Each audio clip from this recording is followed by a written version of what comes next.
S S ಟಿವಿಯಲ್ಲಿ ಜಾಹೀರಾತು ನೀಡಲು ಈ ನಂಬರಿಗೆ ಸಂಪರ್ಕಿಸಿ. ಬಿಡದಿ ಯೋಜನೆ ಬಗ್ಗೆ, ಬಿಡದಿ ಟೌನ್ಶಿಪ್ ಬಗ್ಗೆ ಗೌರವಾನ್ವಿತ ಈ ದೇಶದ ಮಾಜಿ ಪ್ರಧಾನಮಂತ್ರಿಗಳು ನನಗೆ ಪತ್ರವನ್ನು ಬರೆದಿದ್ದಾರೆ. ಅವರಿಗೆ ಉತ್ತರವನ್ನು ಕೂಡ ನಾನು ಕೊಡ್ತಾ ಇದ್ದೇನೆ. ಅವರ ಮನವಿ ಕೂಡ ನಾನು ಸಂಪೂರ್ಣವಾಗಿ ನೋಡಿದ್ದೇನೆ.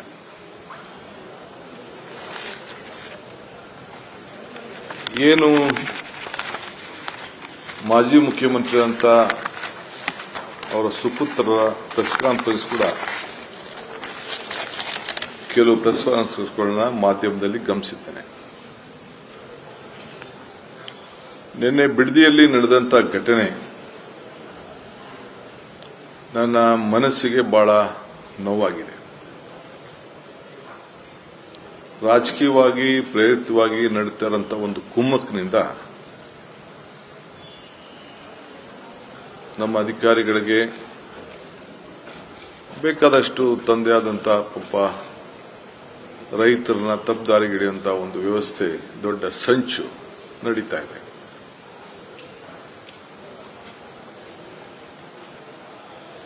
ಎಲ್ಲರ ಮನಸ್ಸಿಗೆ ನೋವುಂಟು ಮಾಡೋದು ನನ್ನ ಅಭಿಲಾಷೆ ಆಗಲಿ, ನನಗಿಷ್ಟ ಇಲ್ಲ. ಇದು ಈ ಯೋಜನೆ ನನ್ನ ಕನಸಿನ ಪ್ರಾಜೆಕ್ಟ್ ಅಲ್ಲ. ಇದು ಯಾವತ್ತೂ ಕೂಡ ನಾನು ನನ್ನ ಕನಸಿನ ಯೋಜನೆ ಈ ಬಿಡದಿ ಟೌನ್ಶಿಪ್ ಅಂತ ನಾನು ಹೇಳೇ ಇಲ್ಲ. ನಾನು ಇದಕ್ಕೆ ಫೌಂಡೇಶನ್ ಹಾಕಿಲ್ಲ. ಏನು ನಮ್ಮ ಹಿರಿಯರು, ರೈತ ಬಂಧು ಹೋರಾಟಗಾರರು, ಅವರು ಏನು ಈ ರಾಜ್ಯಕ್ಕೆ ಮಾರ್ಗದರ್ಶನ ಕೊಟ್ಟರು, ಆ ಮಾರ್ಗದರ್ಶನದಲ್ಲಿ ಮುನ್ನುಡಿ ಬರೆಯುವಂತ ಕೆಲಸ ಮಾತ್ರ ನಾನು ಮಾಡ್ತಾ ಇದ್ದೇನೆ. ಅನೇಕ ಮುಖ್ಯಮಂತ್ರಿಗಳು, ಇಂಡಸ್ಟ್ರೀಸ್ ಮಿನಿಸ್ಟರ್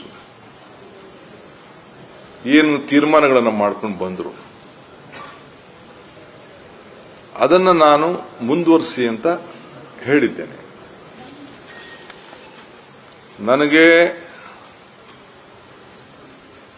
ನಾನೊಬ್ಬ ರೈತನ ಮಗ. ನಾನು ಕಪಟ ವ್ಯವಸಾಯ ಮಾಡದೇ ಇದ್ರೂ ಕೂಡ ಒಟ್ಟಿನಲ್ಲಿ ನಾನೊಬ್ಬ ರೈತನ ಮಗ. ಭೂಮಿ, ರೈತನ ಬದುಕಿನ ಬಗ್ಗೆ, ಅವನ ಶ್ರಮದ ಬಗ್ಗೆ ನನಗೆ ಆದಂತ ವೈಯಕ್ತಿಕವಾದಂತ ಅನುಭವ ಇದೆ. ನಾನು ಸಿಎಂ ಆಗಿರೋದು ಪಾಪ ಕೆಲವರಿಗೆ ತಡ್ಕೊಳಕ್ ಸಾಧ್ಯನೇ ಆಗ್ತಾ ಇಲ್ಲ, ನಿದ್ರೆ ಬರ್ತಾ ಇಲ್ಲ. ಈ ರಾಜ್ಯದ ಅಭಿವೃದ್ಧಿ, ಜನ ತೋರಿಸಿರಂತ ಪ್ರೀತಿ ಸಹಿಸಕ್ ಆಗ್ತಾ ಇಲ್ಲ. ಎಸ್ಎಸ್ ಟಿವಿ, ಸಿನಿಮಾ ಜಗತ್ತಿನ ಕ್ಷಣ ಕ್ಷಣದ ಸುದ್ದಿಯೊಂದಿಗೆ.